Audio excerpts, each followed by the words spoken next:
មេគីឡូប៊ីតđấy rồi con này bay bay giờ này cứ chỉ biếtគីឡូនេះមេអានេះគឺចូលដល់100មេហ្នឹងមែនទេចឹង100មេមានបានប៊ីត1 2 3 រាជ10 100 1000 10000សែននេះប៊ីតហើយព្រោះគិតបើគិតកន្លែងនេះវាបាយបើកន្លែងនេះគីឡូកន្លែងនេះគឺត្រូវមកគេវាខុសគ្នា3យើងមានទី1យើងមានអីគេយើងមានប៊ីតយើងមានគីឡូអរេប៊ីតបាយផ្សេងបាយខុសគ្នា8វាត្រូវហើយចឹងខ្ញុំគូត្រូវហើយយើងនឹងគឺគីឡូប៊ីតយើងមានយើងមានអាជីមួយទៀតអញ្ចឹងវាមានជីមេគីឡូហើយនឹងប៊ីតហើយដល់ពេលយើងមានមួយទៀតយើងមានបាយគីឡូមេហើយជាមួយនឹងជីនេះអញ្ចឹងអាពីរនេះខុសគ្នា8អាខាងក្រោមខុសជាងអាលើ8ដងណាអាលើប៊ីតក្នុងមួយបាយមាន8ប៊ីតអញ្ចឹងន័យថាក្រោមវាធំជាងអាលើ8ដងឧទាហរណ៍ថាយើងមានអក្សរយើងគឺមួយបាយក្នុងអក្សរអញ្ចឹងក្នុងអក្សរនោះគឺ represent ក្នុង bit គឺមាន8bit ถ้าយើងផ្ញើអក្សរ A ឆ្លងកាត់អ៊ីនធឺណិតគឺ A ហ្នឹងគឺវាបំបែកទៅជា8 bit បាត់ហើយក្នុងអក្សរមួយអក្សរគឺស្មើនឹង1បាយពីអក្សរ2បាយ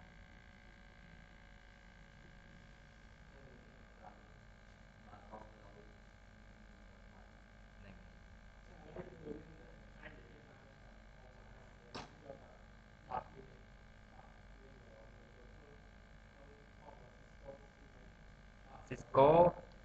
មាន10មេគេ100មេ10មេដល់បាយឥឡូវយើងគិតតែត្រូវហ្មង10មេស្មើនឹងប្រមាណ bit ចឹងកន្លែងនេះគឺឡមែនទេចឹងលុបចោលនេះមួយ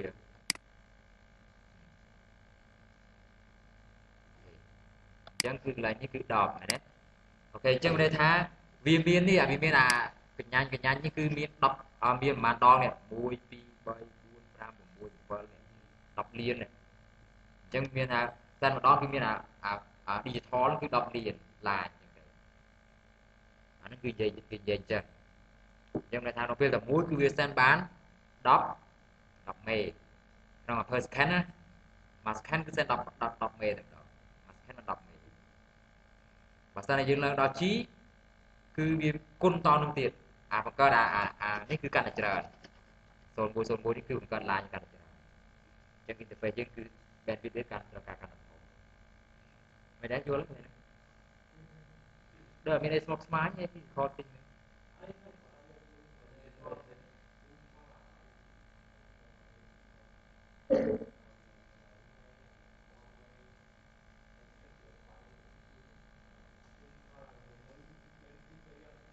ឆ្ងល់នឹងរៀននៅសាលាអត់សូវគ្រូឲ្យច្បាស់ហើយ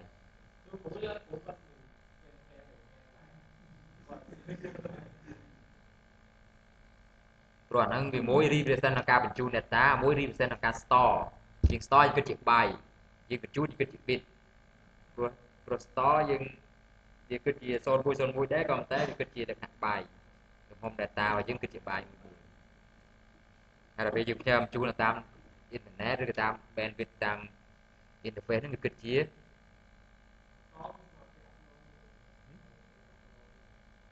គឺយើងរក្សាទុកដាក់ទុកក្នុង hard disk របស់យើង upload download នោះជាបញ្ជូនវិញហើយហើយតែយើង send receive គឺជាការ transmit នេះគិតជា bit ព្រោះយើងត្រូវការបញ្ជូនតាមខ្សែគឺយើងបញ្ជូនជា0 0 0 1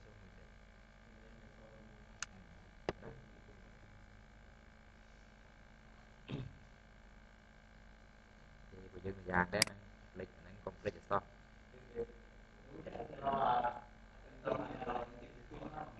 បាទ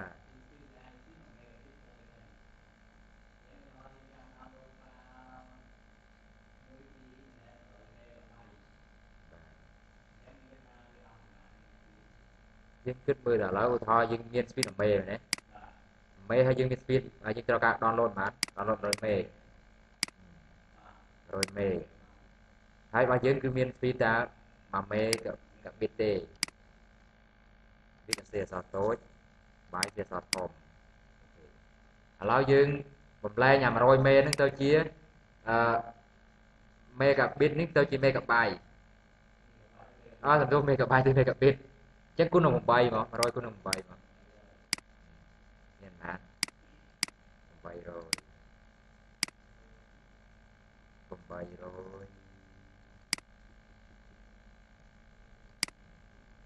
អញ្ចឹង800 megabit អញ្ចឹងយើងផ្ញើប្រហែលដងក្នុងមួយពេលក្នុងមួយ second គឺយើងបញ្ជូនបានតែ1 មេទេអញ្ចឹងយក800នឹងចែកជាមួយនឹង1ទៅបាន300 second ហើយ800 second ហ្នឹងមកទៀតមកមែនទេព្រោះក្នុង1 second គឺយើងបញ្ជូនបានតែ1 មេទេក៏ប៉ុន្តែយើងមាន800 megabit អញ្ចឹងយើងយក800នេះចែកជាមួយនឹងពេលយើងទៅចែកទៅឃើញបាន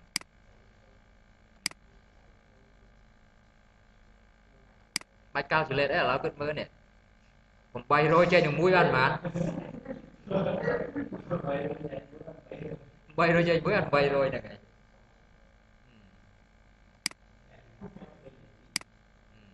ចែកនឹង1ទៅវាបាន800ដែរណាហើយយក800នេះចែកជាមួយនឹង60ទៅគឺឃើញរយៈពេលប្រហែលយើងអាច download បានក្នុង file 100 MB ហ្នឹង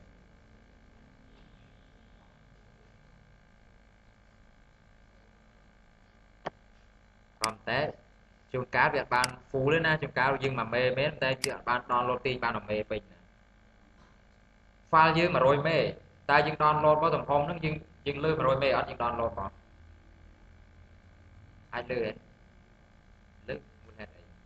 ព្រោះ100 MB យើងមិន send មក100 MB ទាំងមូលណាយើងមិនត្រូវចែកទៅតូចមែនទេវាចែកទៅតូចត្រូវការ add header មាន IP មានអី header អញ្ចឹងអាហ្នឹងវាថែមទំហំទៀតហើយអញ្ចឹងគឺទំហំកាន់តែធំលើនឹងទៀតអញ្ចឹង100 MB អាចឡើងដល់130 MB អញ្ចឹង110 MB អញ្ចឹងទៅក៏តែ110 MB ក្នុងការបញ្ជូន bandwidth របស់យើងឯងក៏តែដល់ពេលវាមកដល់គឺវានៅតែ100 MB ដែរចឹងវា C bandwidth វាអាច C លើ800 មេអាចលើឡើងដល់900ឬក៏850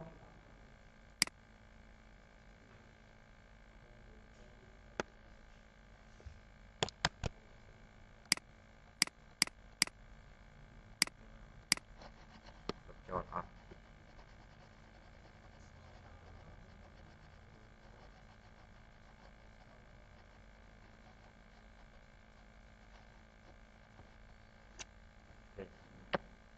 ដល់ទៀតចានេះជា speed នៅក្នុងនៅក្នុងអានេះនៅក្នុងអឺរ៉ុបគេប្រើ OC ក៏តែអាស៊ីយើងប្រើ OC ណាយើងប្រើ STM អញ្ចឹងនៅក្នុងគេប្រើ OC យើង STM ហើយខ្ញុំរៀបជាធំ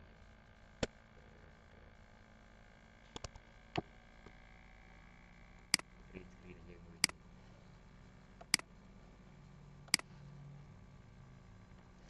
ទេអញ្ចឹងនៅក្នុងអឺរ៉ុបគេប្រើជាលក្ខណៈគេហៅថា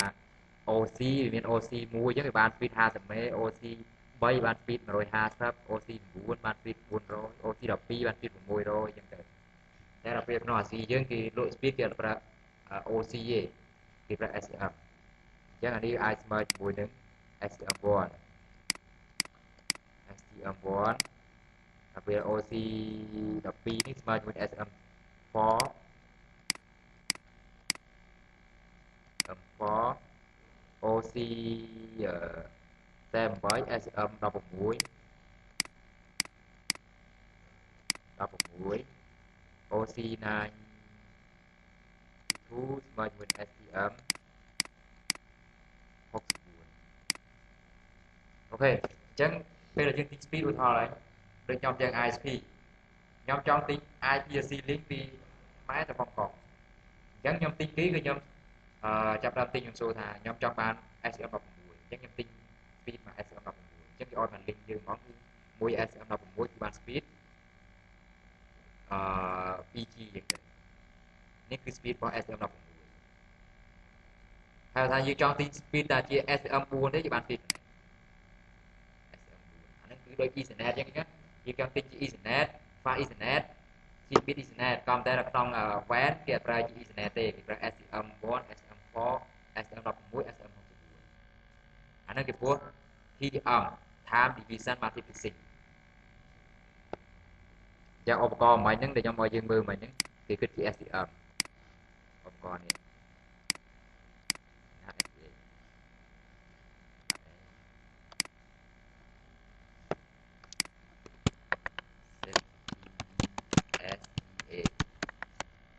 យ៉ាងឧបករណ៍នេះគឺយើង connect fiber យើងចូលមក connect ជា STM ប្រមាណ STM16 STM ប្រហែលនេះអាចបំបែកដល់វាបានហើយខាងគេនោះឧទាហរណ៍ខ្ញុំទិញមក STM មួយ STM 16គេបាន speed ប្រហែលមក STM 16បាន speed 10G ជាង 10G គឺយើងអាចមាន speed 10G រហូតដល់ហុងកុងអញ្ចឹងទៅ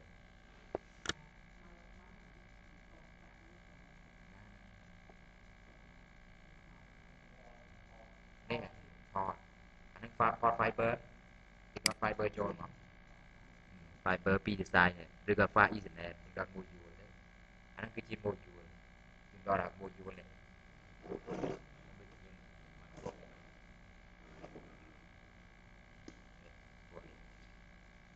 ក្នុងអាខ្មៅនេះដល់នឹងចូល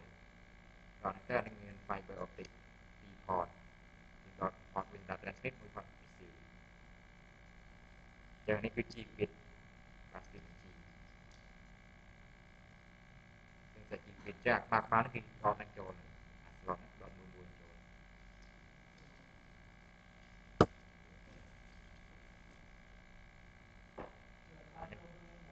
នេះហៅ ASP Small Form Factor Pluggable អាមួយនឹងឃើញចឹងថ្លៃណាអត់ទិញមួយតែមួយ200ជាង300មកគ្រាប់ទៅវាតាមសេរីឥឡូវវាមានតាមសេរីខ្លះមាន150រៀលក៏មានដែរតែពួកសេរីដែលខ្ញុំទិញហ្នឹងគឺគាត់ខ្ញុំទិញមួយ300ជាង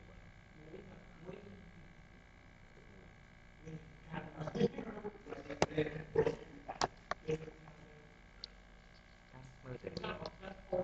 អត់ទេប្រើថ្មីរបស់ខ្ញុំទឹកថ្មីតែបោះពីកេះ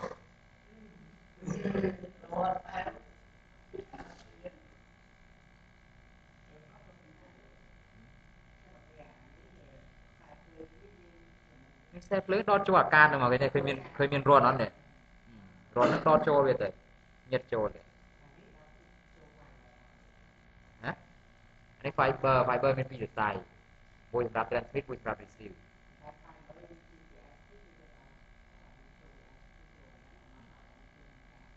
ចូលអីគេចូលអីគេ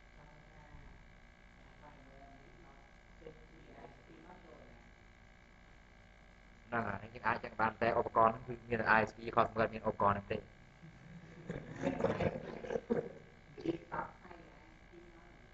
បាទអូខេអញ្ចឹងនិយាយទៅក្នុងនេះគឺបើសិនជាយើងដតបើយើងមាន switch module យើងអាចដតចូលក្នុង switch ឧទាហរណ៍ switch របស់យើងនេះពេល switch មាន2 port ណាអញ្ចឹងជួនកាល port នេះវាអាចជា module វាអាចជាឡើយខ្ញុំដាក់មើលទៅនេះអញ្ចឹង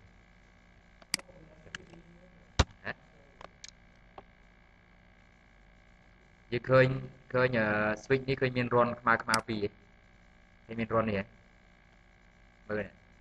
នេះអារន្ធខ្មៅនេះគឺយើងដកចូលអាមួយចូលនេះដកចូលខ្មៅដកចូលទៅបានអត់ផងអានេះហៅថាជា FSP SFP Small Form Factor Pluggable ហើយអានេះវាមាន ASP Class អានេះគឺសម្រាប់ G មានអាគ្រាប់ទៀតគឺសម្រាប់ 10 Gigabit គាត់ 10 Gigabit គឺ1900មួយដល់1000ហ្នឹងរបស់យើង switch ធម្មតានេះគឺយើងសម្រាប់បានត្រឹមតែ Gigabit ទេត្រឹមតែតែគាត់នេះគាត់ខ្ញុំឲ្យមើលមិញ7606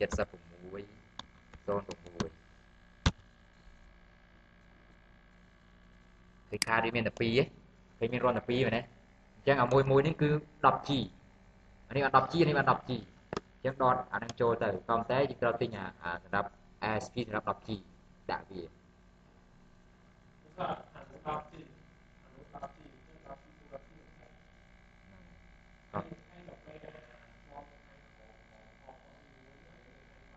នេះមកជីអត់ default វាគឺមកជីចឹងហ្មង speed វាគឺមកជីអរេអានេះខ្ញុំនិយាយលើ transmission អានេះយើងនិយាយ router ផ្សេង layer 3អានេះគឺ layer 1 ណាឧបករណ៍នេះគឺ layer 1 SDA យើងមើលឈ្មោះវានេះអានេះហៅ SDA Synchronous Digital Network ដល់ពេលអានេះគឺ router អានេះ switch ដល់ពេលអានេះ router វា function ផ្សេង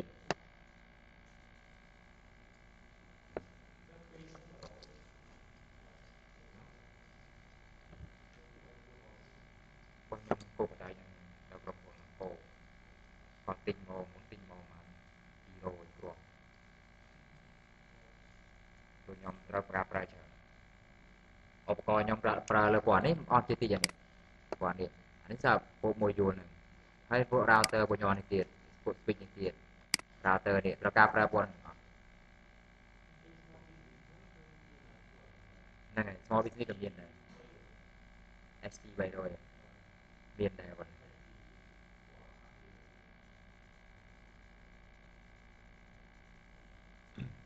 អូខេតទៅទៀតអានេះ speed នេះគឺ SCM នេះគឺសម្ដៅទៅលើ WAN ទេណាហើយបើយើងប្រើនៅក្នុងបើយើងក្នុង local យើងប្រើជា enterprise ធម្មតាគឺយើងនៅ YE SCM នឹងទៅ SCM រត់តោះតែយើងមានពួកឧបករណ៍ពួក transmission device យើងដឹង SCM ដែលខ្ញុំមើល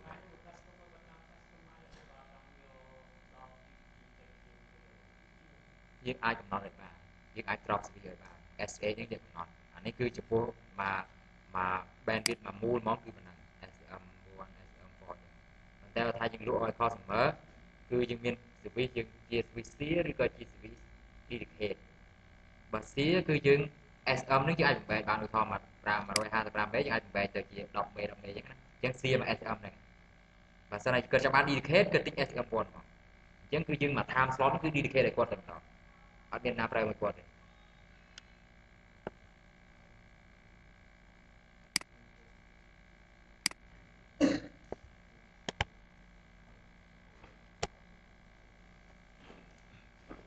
អូខេអានេះតកតងជាមួយនឹង WAN calculation មិនយើងរៀន physical sync នៅក្នុង WAN calculation យើងមាន protocol មានសំខាន់ៗមាន3មាន ADAC point to point ហើយជាមួយនឹង LSIP អញ្ចឹងpoint ADAC ខ្ញុំទៅធ្វើវាជាអាចជា standard ផងអាចជារបស់ Cisco ផងវាជា ISO protocol ក៏ប៉ុន្តែ Cisco វាយកទៅ convert វាជារបស់វាមួយដែរហើយដល់ពេល point to point អានេះគឺ standard សុទ្ធតែម្ដងអញ្ចឹងបើសិនជាយើងប្រើរវាង Cisco និង Cisco យើងអាចប្រើ ADAC បើសិនជាយើងប្រើឧបករណ៍ជា Cisco ផង Juniper ផងពីរនឹងចង់ប្រើសេរីទាក់ទងគ្នាគឺប្រើ point to point ហើយ SL ហ្នឹងគឺ no idea ខ្ញុំអត់ដឹងស្អីទៀតគាត់តែប្រើសោះតែម្ដង point to point protocol នៅក្នុងស្រុកខ្មែរយើងមានប្រើ point to point អត់ច្រើនក្នុង business យើងទិញប្រើ internet មានប្រើ point to point protocol ហ្នឹងអញ្ចឹងបើសួរយើងគឺស្បដឹងមិនដឹង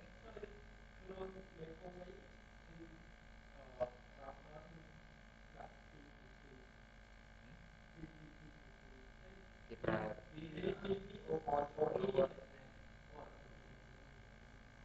អញ្ចឹងយើងរងថ្ងៃគឺភាគច្រើន ISP ភាគច្រើនគឺមាន PP point to point protocol ក៏ប៉ុន្តែយើងអត់ប្រើ point to point protocol ទេគឺយើងប្រើ point to point protocol over Ethernet ដែលយើងហៅថា PPOE អញ្ចឹង PPOE ហ្នឹងគឺមកពី point to point protocol ហ្នឹងក៏ប៉ុន្តែដោយសារបើសិនជាយើងរ៉ានលើ serial យើងប្រើតែ point to point protocol វាស្គាល់ក៏ប៉ុន្តែយើង network យើងថ្ងៃប្រើតែគេតាម Ethernet យើងប្រើ Metro Ethernet ISP ទាំងអស់ run Metro Ethernet អញ្ចឹងដើម្បីផ្ដល់ service customer ឲ្យ customer ជាលក្ខណៈ point to point protocol យើងបង្កើតជាលក្ខណៈគេហៅថា PPOE point to point protocol over Ethernet មូលហេតុគេចូលចិត្តប្រើ point to point protocol ដោយសារវា secure មុននឹងវា connection យើង app ត្រូវការមាន username password ឲ្យ dedicate authentication ត្រូវទៅបានវា app បាទអត់មាន authentication ទេហ្នឹងហើយយើងប្រើ Cisco និង Cisco អូខេបើប្រើ Cisco ជាមួយប្រើផ្សេងដល់ស្រួលទេ វាដើរប៉ុន្តែដោយសារ Cisco វា modify អា field អីហ្នឹង protocol ហ្នឹងគឺទៅផ្សេងអញ្ចឹងគឺអត់ recommend អត់មាន security ចង់ security គឺធ្វើ VPN ឲ្យខ្លួនឯងទៅ layer 3 layer 2 ក៏អត់មាន security ប៉ុន្តែចង់ layer 2 secure គឺមើលតែប្រើ point to point protocol layer 2 protocol នេះក្នុង layer 2ទាំងអស់នៅក្នុង network យើងរងថ្ងៃនេះតាម switch ទាំងអីប្រើ layer 2អីទេ Ethernet គេអាច secure layer 2បានអត់ទេតាមមិនចង់ឲ្យពីរ link នេះទៅរំទៅអាប់ចូលគ្នាដើម្បីឲ្យ secure បានគឺយើងអាចមានទីច្រើនយើងអាចប្រើតាម port security យើងអាចប្រើតាមគេហៅ 802.1x protocol authentication ហ្នឹងអត់មាន PPE ទេ PPE ហ្នឹងគឺក្នុង point to point ខ្ញុំចង់និយាយ Ethernet ព្រោះបើយើងប្រើ PPE មានន័យថាយើងប្រើ point to point ហើយអញ្ចឹងយើងប្រើរបស់ point to point នៅក្នុង Ethernet វាមាន protocol របស់វាតែដើម្បីចង់ secure នៅក្នុង layer 2 Ethernet គឺប្រើប្រាស់ technology នេះគឺប្រើប្រាស់យើងរៀននៅក្នុង Ethernet ក៏មួយយើងរៀន port security មែនទេ port security ក៏ជា security នៅក្នុង layer 2ដែរ security សេខុសខ្លះណាដែលយើងយល់ដែរព្រោះខ្ញុំជឿកែវាបាក់សេពេកក្នុងម៉ៅមួយទៀតគឺគេហៅ8021x protocol នេះគឺយើងសម្រាប់ secure នៅក្នុង layer 2 Ethernet អញ្ចឹងយើងត្រូវមាន radio server មានអីដើម្បី control អញ្ចឹងពេលដែលយើងមុននឹងយើងអាច connect internet ទៅបានពេលយើង connect ពឹបវាឲ្យយើងបើ username password យើងបើ username password ទៅគឺយើងអាច connect ចូល network បានបើ username password អត់ត្រូវគឺ connect network អត់បាន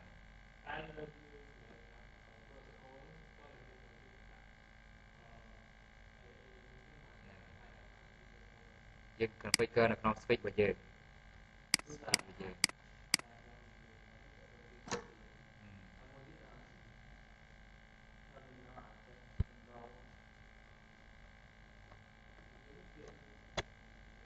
្នឹងថាតកៈហ្នឹងសម្រាប់ដែលយើង log in username password យើងអាចប្រើតកៈឧទាហរណ៍របស់ខ្ញុំដូចមានតកៈមួយនេះតកៈគឺយើង manage user សម្រាប់ manage user Ranger គឺសម្រាប់ដោយគេច្រើនប្រើ Ranger ដើម្បី manage user ឧទាហរណ៍យើងមានឥឡូវខ្ញុំគូ structure គ្រប់ជាលក្ខណៈ PPE មួយយើងចង់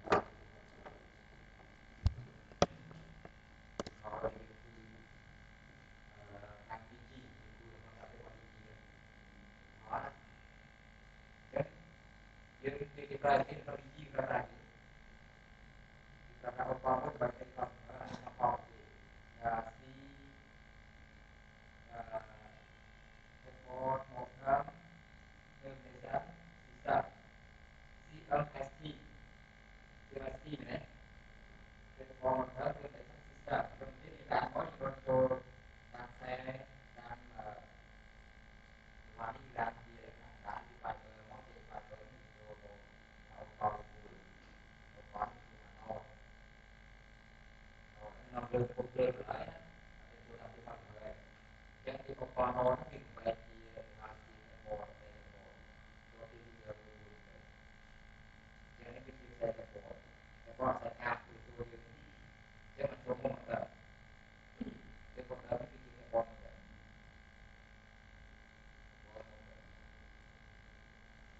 ហើយតែ support ទៅចូលដល់ទៅរបស់យើងដល់ទៅក៏អូខេទៅប្រទេសយើងមិនចង់បានជា PPE តែស្អាតគឺយើងតែយើងដាក់ PPE ដាក់នៅបាត់ប្រទេសណា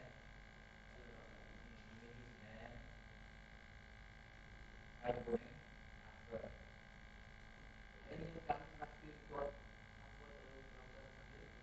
ពេលចឹងយើងតាមបាត់ទៅធ្វើណា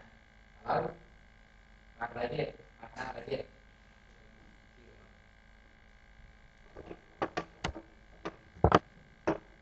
បាត់ណាទៅទៀតពីមកដល់ហើយមួយនឹង CMS CMTS ជាព័ត៌មានទៅនៃ system អញ្ចឹងគឺនេះគឺជា score មិនឲ្យបានយើងអាប់ពីមកដល់នេះមកនេះគឺយកទៀតទៅពី user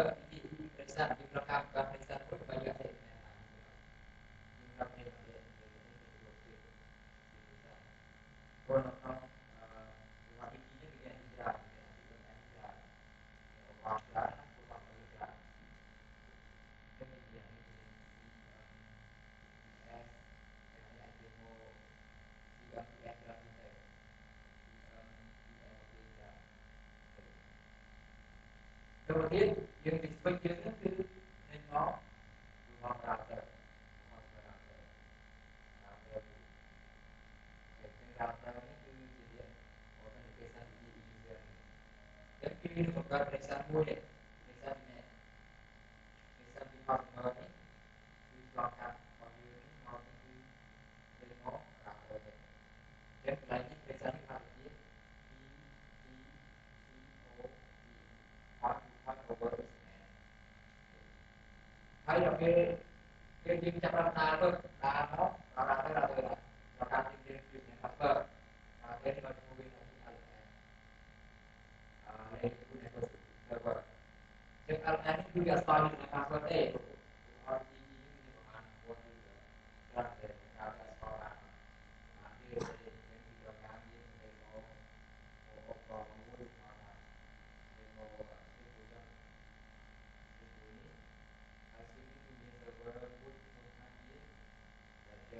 server គឺសម្រាប់ដល់ username password ចឹងនេះគឺ authentication user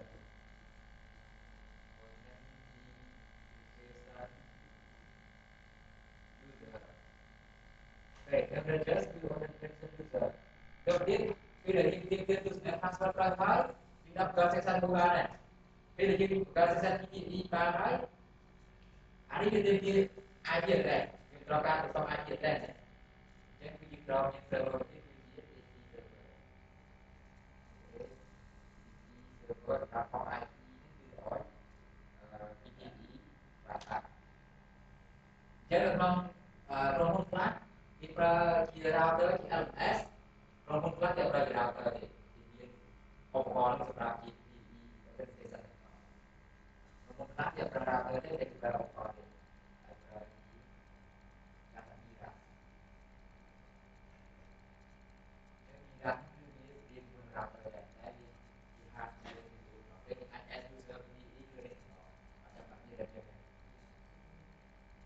ហើយប្រើឧបករណ៍ឈ្មោះពីរ៉ាទាំងអស់វាមិនមែនជា router ក៏មិនមែនជា switch ដែរគឺពីរ៉ាទាំងអស់ពីរ៉ាគឺមានតួនាទីអ្វីហើយ authentication មួយ PPE user កើត username password ឬ nếu người dân đi qua Iraq phải là gì cắt cho nó ngon đây là những cái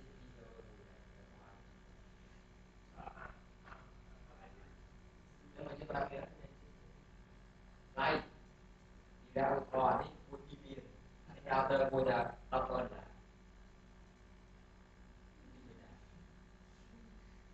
rồi đi tao tao nghĩ là cái đặc biệt này của cái này này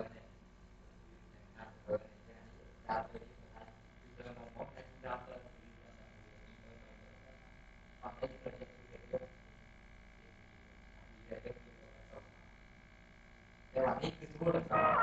jadi sesuai dengan user ini ada apa? User pun password ini kunci tadi sudah ada ada ini bisa terbagi kemudian server kemudian DNS bukan report dan information system membuat sorting ya pakai main berarti yang membuat biasa update modal chia USL bahkan kita lagi biasa lagi DS dan grafik lain không berarti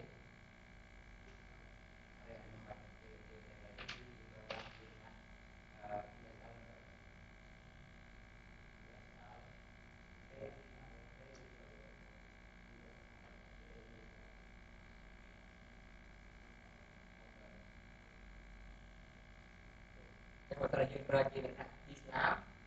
rekonstruksi yang berarti Islam apa?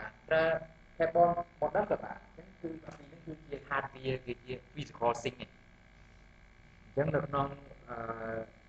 ដូចជាក្រុមហ៊ុន Nadarossi ខាង Telepon modem គឺគេប្រើតាម CMSC ហើយដល់ពេលក្រុមហ៊ុន Nadarossi តាមជារថា modem គឺគេប្រើប្រាស់ Islam នឹងសាច់ជាប្រកប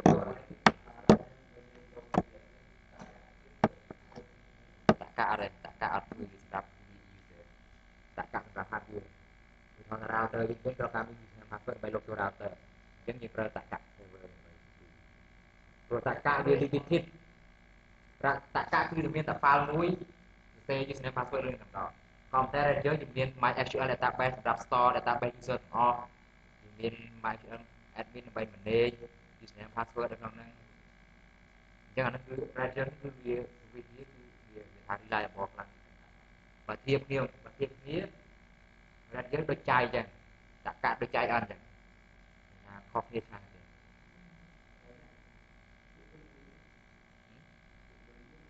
Azure គឺ remote access dial up user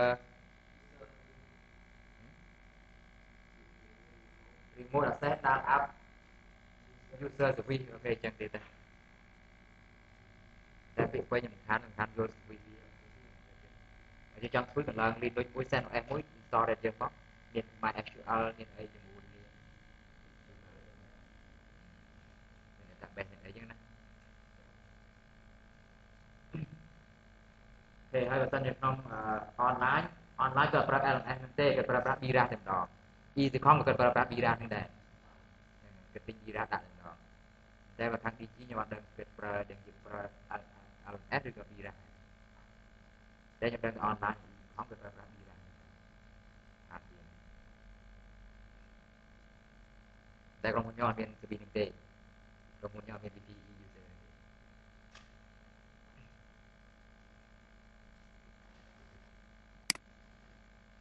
តែនៅអូតូវីពេញនិយមក្នុងប្រទេសប្រើព្រោះវាតម្លៃវាគួរសមបំផុតតែខ្ញុំទិញ router មួយតែ $5,000 ចុះយើងអាច support user បានគ្រប់ដែរហើយគាត់លេខខ្លះគេហៅ mini ISP គាត់នៅតំបន់នេះនៅតំបន់មួយអញ្ចឹងទៅអញ្ចឹងគាត់ធ្វើ ISP មួយលក់ ISP អ៊ីនធឺណិតឲ្យមកតំបន់ហ្នឹងគឺយ៉ាងមកគាត់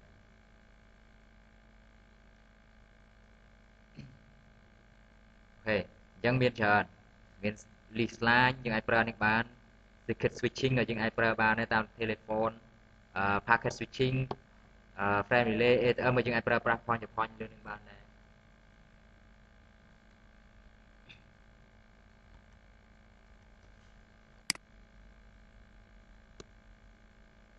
ហើយឲ្យមើលជាលក្ខណៈ default configuration នៅក្នុង router បើសិនជា Cisco ជា default គឺជាលក្ខណៈ protocol layer 2 របស់វាគឺជា ADLC configuration អញ្ចឹងវាមានជា bit oriented ពេលឥឡូវខ្ញុំសាកនេះក្នុងនេះមានអត់ខ្ញុំធ្វើផាត់យើងមួយទៅរៀបទិសដៅទី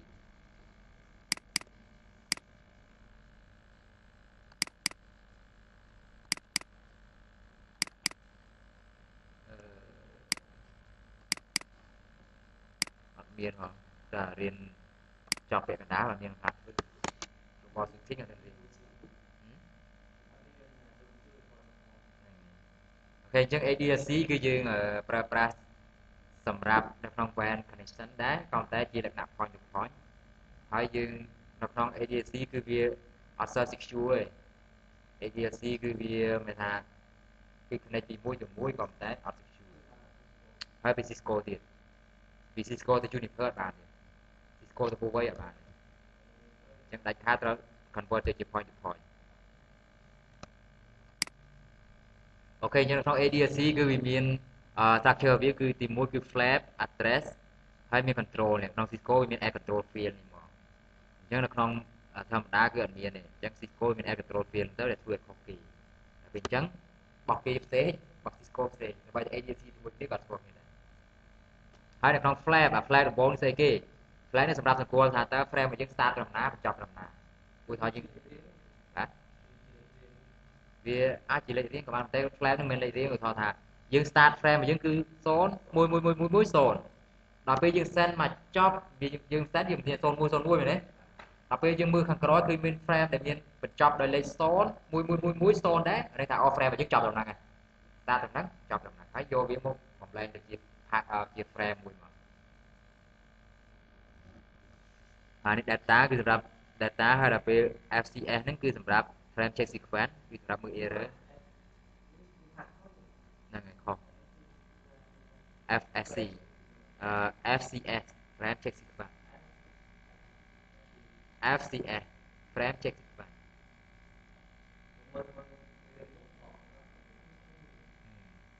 ហើយ flap នេះមានដូចគ្នា and flap មួយទៀតដើម្បីចង់ configure វាគឺងាយស្រួលទេគឺចូលក្នុង interface ហើយ encapsulation ADSC ក៏ប៉ុន្តែបើសិនជា interface យើងជា Cisco គឺជា default មិនបាច់ configure វាទេជា ADSC តែម្ដងក៏ប៉ុន្តែឧទាហរណ៍ថាយើង configure ជា point to point ហើយឬក៏យើងឧបករណ៍នឹងមិនមែនជារបស់ Cisco យើងអាច configure ទៅជា encapsulation ADSC ហើយយក point to point ម្ដងអូខេឥឡូវត្រូវបក setting មួយសិនបើពេលយើងធ្វើជា point to point យើងអាចសូ interface serial 0 ទៅវាប្រាប់ថា encapsulation ADSC បើ point to point ដាក់ point to point ម្ដង default ADSC ហើយយើងមើល serial យើង up protocol up អូខេក៏តែបើថា serial up protocol down អាចមកវិញ protocol យើង encapsulation ខុសមកខាង ADSC មកខាង point to point អញ្ចឹងវា down ហើយបើយើងចង់មើលថា interface របស់យើងឧទាហរណ៍យើងនៅឆ្ងាយគេដល់ខ្សែហើយយើងចង់ដឹងអត់ដឹងថាមកខាង PDE ខាង ECE ទេមិនបាន so controller serial 0 មកប្រាប់ថាអូ interface របស់យើងគឺជា DCE អញ្ចឹងយើងអាច set clock rate បានឧទាហរណ៍នេះគេ set clock rate ទៅជា6400អូខេឥឡូវ troubleshooting interface បើសិនជាករណី interface serial down line protocol down អញ្ចឹងមានន័យថាម៉េចអាចខ្សែ code អាច DSU យើង code អញ្ចឹងបញ្ហាវាអាចខូចខ្សែឬខូចឧបករណ៍ជាពិតទៅវិញបើសិនជាឃើញ line protocol up សន្ទុះឃើញ serial up line protocol down អាចមកបញ្ហាគេអាចយើងអត់ set clock rate ECE DTE អញ្ចឹងណាឬក៏យើង encapsulation ខុសម្ខាងដាក់ជា point to point ម្ខាងជា ADLC អញ្ចឹងដាក់ដូចគ្នាមួយទៀតបើសិនជាយើងឃើញ line protocol up សន្ទុះ line serial up line protocol up ក៏តែឃើញពាក្យ loop អញ្ចឹងមានន័យថាម៉េច physical របស់យើងក៏អាចមាន loop traffic ឧទាហរណ៍យើង send ទៅអាចយើង send ទៅតែគេ send វិញគឺចូលរបស់យើងមិនមែនថាគេ send ណាអា traffic យើង send ទៅហើយចូលមកយើងខ្លួនវិញគេយើង send ទៅហើយទទួលបានខ្លួនឯងវិញ point to point យើង send ទៅយើងអត់ទទួលខ្លួនឯងវិញទេ point to point មានន័យយើង send ទៅដល់ខាងនៅ send យើងទទួលហើយក៏ប៉ុន្តែដល់ផ្សេងឃើញមានពាក្យ loop មានន័យថា traffic ដែលយើង send ទៅគឺយើងទទួលរបស់យើងខ្លួនឯងនឹងអាចបញ្ហាមកពី configuration error នៅក្នុងឧបករណ៍ SPA ឬក៏high level នៅខាងលើ ISP ណាឬក៏យើងអាចធ្វើជា hard loop យើងធ្វើជា hard loop មិនយើងក្លឹប loop មានពីរមាន soft loop និង hard loop soft loop វាអាច set ឧទាហរណ៍ថា channel របស់យើងមួយខាងយើង connect ពីមួយខាងទៅមួយខាងតែគេអាច set មួយខាងហ្នឹងទៅឲ្យបកមកយើងវិញយើង send ទៅគឺទទួលខ្លួនឯងទៅទទួលខ្លួនឯងហ្នឹងគេហៅថាជា soft loop ក៏តែ hard loop គឺយើងអាច set interface ហ្នឹងកັບ interface ហ្នឹងទៅជា loop តែម្ដងឧទាហរណ៍ក្នុង Ethernet របស់យើងឥឡូវឧទាហរណ៍មួយក្នុង Ethernet របស់យើងនិយាយ loop ក្នុង Ethernet ទៅជ្រុលយល់ Ethernet របស់យើង send receive យើងមានបាន pin នៅក្នុង Ethernet របស់យើងអត់ជា power supply pin របស់យើង network card network នេះមានបាន pin មាន3ណាមាន1 2 3 4 5 6 7 8ចុះអានេះឧទាហរណ៍ក្នុង PC មួយហើយបើយើងដកមកខាងទៀតវា1 2 3 4 5 6 7 8ដែរនៅក្នុង PC pin descent pin លេខប៉ុន្មាន pin ណាបង្គោលខ្សែខ្សែយើង1 3ដែរ send លេខ1ខាងនោះ receive ផលលេខប៉ុន្មានអញ្ចឹង send ពីលេខ1គឺយើងទទួលមកលេខ3ហើយដល់ពេលយើង send ពីលេខ2ទទួលលេខ6អូខេហើយដល់ពេលគេ send មកអូខេអានេះលេខ2អញ្ចឹងគេ send មកលេខ1យើងទទួលលេខ3គេ send មកលេខ2យើងទទួលលេខ6អូខេចាំខ្ញុំចង់ធ្វើ loop ខ្ញុំចង់ធ្វើជា hard loop ខ្ញុំកັບ interface យើងធ្វើជា loop តែម្ដង dot interface មួយឲ្យ port យើង up តែម្ដងទៅវិញអូខេអញ្ចឹងគឺស្រួលបំផុតគឺយើងកັບអានេះ xe lịch muối nhưng đọ mà tay nhưng mó nhưng cấp anh ấy tiền cho anh đi hay là pí này tiền chỗ của mùi chứ mà ta có bao cấp là muối nhưng cấp lịch muối cũng có cho mó lịch của mùi có lịch bày lịch tí của mùi mó thì lịch nhưng nó theo thằng hạt luôn nhưng cấp tới thì đo lực xí học họ cái học tem mười phải chân thang nên phải khai khô thì có chứ nên khai thácลูกแบบ source ลูกคือ ai คือนักเนาะอุปกรณ์ SCA นี่คือ set channel វាឲ្យទៅ loop ហើយយើង send ទៅ SM1 យើង SM1 send មកអញ្ចឹងគេអាច set SM1 បងវិញអញ្ចឹងគេថា source loop អានេះគឺសម្រាប់ភ្លើងយើងនៅក្នុងឧទាហរណ៍ឧបករណ៍ខ្លះយើងដក set network ទៅមានភ្លើងដែរមែនទេគេហៅ PoE អញ្ចឹងPoE ហ្នឹងគឺប្រើអាខ្សែហ្នឹងអាខ្សែសល់ហ្នឹង PoE ហ្នឹងគឺ power over អញ្ចឹងវាប្រើខ្សែ5 4 5 6 7សម្រាប់ភ្លើងសម្រាប់ភ្លើងមួយសម្រាប់បាសមានខ្សែមាន2មានបូកដកអញ្ចឹងវាប្រើអាខ្សែ2នេះសម្រាប់បញ្ជូនទៅអាខ្សែ2ទៀតសម្រាប់ទីចរន្តវិញអញ្ចឹងចរន្តត្រូវការរត់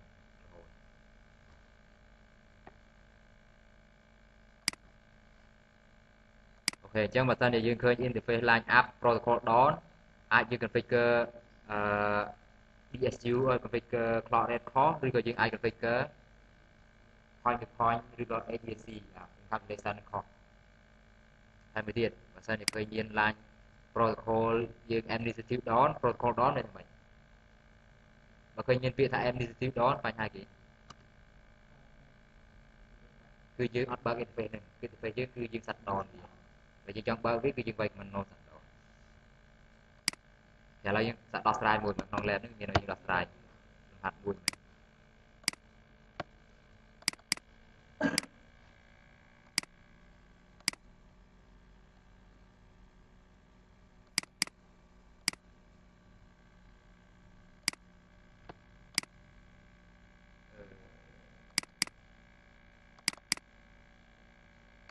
Double string ឥឡូវយើងមើលមានបញ្ហាgìខ្លះអ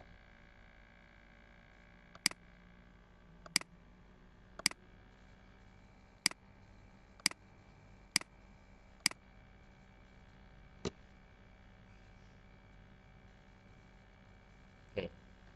ឡូវយើងមើលខ្សែរបស់យើងមានខ្សែខ្លះ up ខ្សែខ្លះ down អញ្ចឹងយើងត្រូវដោះស្រាយវាអូខេឥឡូវមើលអានេះមុន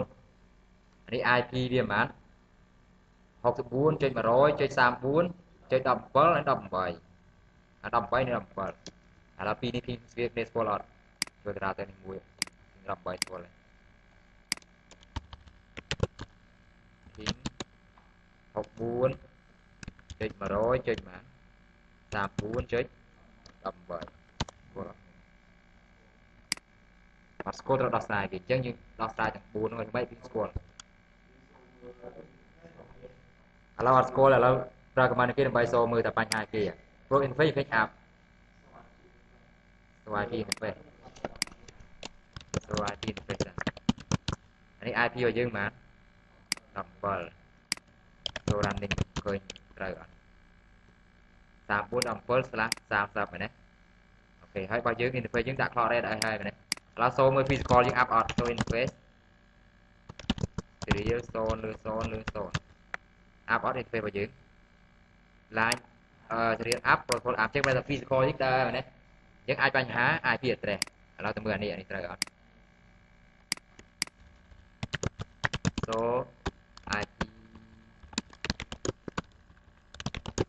brick អញ្ចឹងបើយើងគឺដាក់17ដែរអញ្ចឹងខុសហើយណាអញ្ចឹងគឺត្រូវកែវាអញ្ចឹង configure មក interface serial 0 លើ 0 លើ 0 IP របស់យើងគឺ64. បាច់ណូឯង 100.34.18 255 ចឹងពីម្ដងទៀតពីទៅពីម្ដងស្គាល់អត់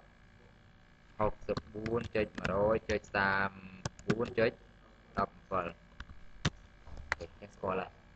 ចឹងរបស់យើងបានប៉ុន្មានទៅ IP interface របស់យើងគឺ18ចឹងបាញ់ខុស IP override តែ IP version 2អត់ override អូខេឥឡូវមួយទៀតដោះស្រាយនេះអានេះគេក្រហមទាំងធ្វើម៉េចវាដើរ Alamមើល interface វាធ្វើឲ្យខ្លះនេះមួយណា DCE មួយណា ICE interface លេខម៉ាត់រៀល0លើ0លើ1គេឲ្យសាកសូមមើល so interface រៀល0លើ0លើ1អញ្ចឹង interface វាគឺដនឲ្យ disable ទៀត disable អាចមកពី layer 2យើងខុសដែរវាឥឡូវមើលសិនអាច clock rate offset ឬមិនអានេះរបស់យើង DCE DCE interface នេះ so controller រៀល0លើ0លើ1របស់យើងគឺជា DCE ហើយយើង set clock rate high ហើយណាអូខេអញ្ចឹងអត់បញ្ហា clock rate ទេឥឡូវមើល protocol យើងប្រើ protocol គេ so បើប្រធានពីខ្លះហ្នឹងគេឲ្យប្រើ protocol គេ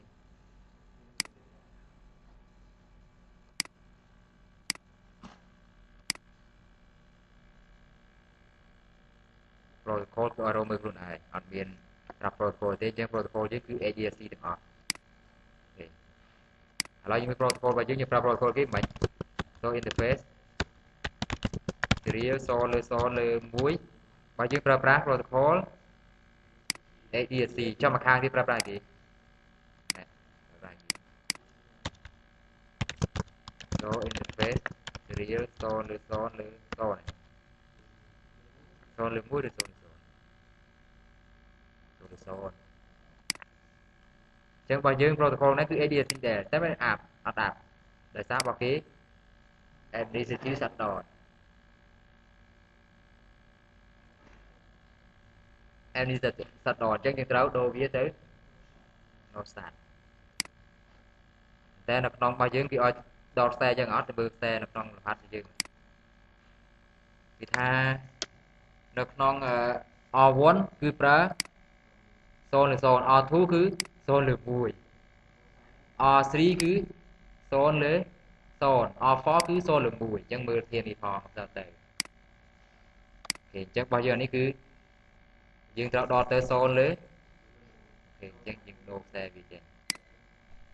ដូរត្រូវលេខវាចូលណាហើយយើងប្រើខ្សែគេរៀលយើងប្រើខាង clock rate អញ្ចឹងផ្លេចអានេះមុនបាននេះ clock rate ហ្នឹងអញ្ចឹងរៀល0លើ0 1 0លើ0 1វាអាប់បាទដល់ IP យើងត្រូវអត់មើល IP ping នេះស្គាល់នៅអានេះ22នេះ21 so running របស់យើងរៀល0លើ1ត្រូវអត់ IP វាគឺ22អានោះ21មែនទេ ping 69.100.1 34.21ហើយឥឡូវអានេះមួយអានោះនៅដងអានេះគឺសេរី0 0ត្រូវអត់វាត្រូវមកគេហើយមួយហើយដងមើលរបស់យើងនេះ so interface serial 0លើម៉ានលើ1លើ0 1លើ0 protocol ដងហើយគេប្រើប្រាស់ protocol ADSC interface ដងហើយ disable ទៀតអញ្ចឹងមិនថាបញ្ហាគឺអាចមកពីបញ្ហាម្ខាងមកឥឡូវទៅមើលបញ្ហានេះដៃគេso interface serial 0លើ0លើ0នេះ ADSC សាប់ដង so IP dream IP interface dream IP មានដាក់លើនឹងអត់0អញ្ចឹងទៅចូល interface ហ្នឹងគឺ no shutdown ចោលមែនទេ so interface ហ្នឹងវាដាក់ IP ក៏តែវាដាក់ថាពាក្យថា administrative shutdown អញ្ចឹងយើងទៅបើក port វាចំណោទ interface serial 0លើ0លើ0 no shutdown so IP ដែរមាន IP ហ្នឹង so IP ដែរមក so IP interface របស់យើងគឺ36អញ្ចឹងរបស់គេ20ប៉ុន្មាន25មែនទេថា25ធ្វើអត់អូ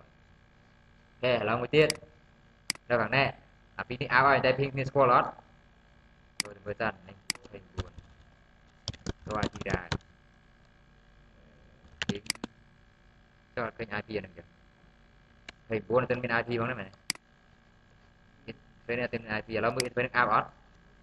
so interface serial son le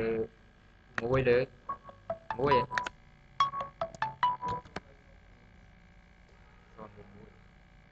lo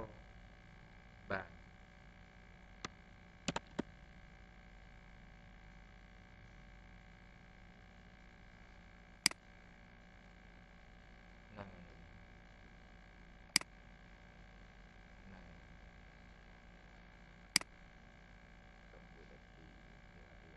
tôi nhầm đầu tiên là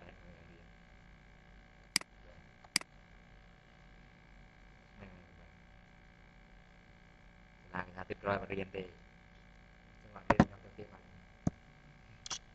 ok là interface dưới này line interface app còn tên là protocol rồi chẳng vì tên app này là encapsulation mà dưới cứ ADC chứ bọc kia phải nói gì họ đây thì mình tâm set này số controller jadi so le mui dưới DCI là ECE trong DCI bao nhiêu kênh DCI vậy đấy này phải đi coi những DCI vậy mưa mà khi coi những mưa là non bao nhiêu này bao nhiêu cái DC được chứ mà sang giờ hàng nó DCI chứ xe đọt coi những đô xe mình lọc xe mình đấy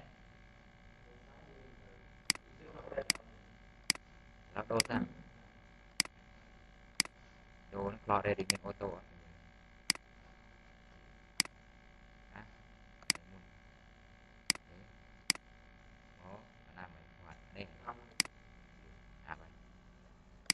แล้วมือบางยืนคลอเรดมีน็อตที่โอโต้ยังน็อต DCE โอเคคลอเรดมีนะยังบันปิดเลยบางยืนโอโต้ยังพิงสโกลแล้วเหรอสวายแล้วข้างจะรีนั่นคือมีโอโต้ยังเต็มต่อเราได้เอาไปเกอร์กับมีโอโต้ยังไงนั่นเราแต่จะรียังว่าเยอะเวอร์ชันนะเวอร์ชันtập rạp này của version tập rạp ô tô gì nữa okแล้วsố IP ra số IP về brief ពីរដងអូខេអញ្ចឹងរបស់យើងគឺ IP កណ្ដុំ30របស់យើង29មែនទេពីស្គាល់អត់ protocol យើងនៅដនឡើយអូននៅដនមែន protocol ដនមកបញ្ហាគេឥឡូវមើលខាងនេះ so interface serial 0លើ0លើ1អូរបស់យើងគឺជា point to point មែនទេអញ្ចឹងយើងត្រូវដូរវាទៅជា ADC វិញអូខេទៅគឺ terminal interface serial 0លើ0លើ0 encapsulation ADSC ADSC nó sạch đòn sạch trực tiếp nó sạch đòn cái sao interface visible chứเราsạch đòn ấy là nhưng nó sạch đòn với việc app hình cả nó scroll up hình buồn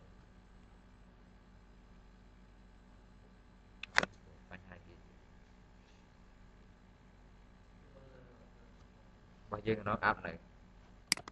số IP interface brief app đòn này số đàn rồi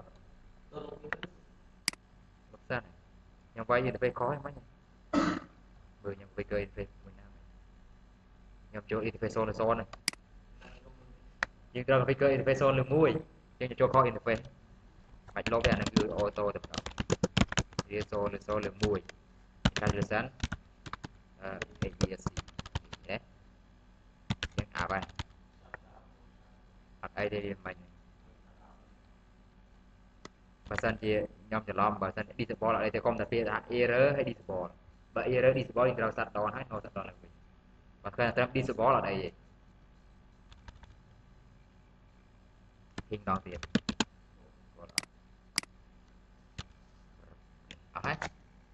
យើងនៅខ្វះចំណុចណាទៀតអញ្ចឹងអានេះគឺជាវិធីសាស្ត្រដោះស្រាយបញ្ហារបស់សិទ្ធិហើយនេះនៅក្នុងប្រឡងគឺវាអត់ឲ្យយើងចាញ់ lab ទេតែសួរសំណួរថា interface ឃើញមាន app line up protocol ដនបញ្ហាគេ line upមាន administrative ដនបញ្ហាគេយើងធ្វើមកchơi ai xua nó mình nuôi sàn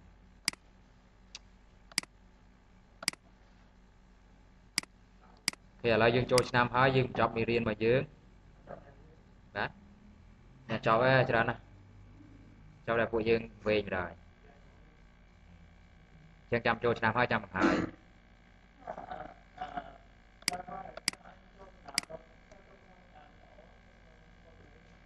non CCNA4 morning thôi nhỉ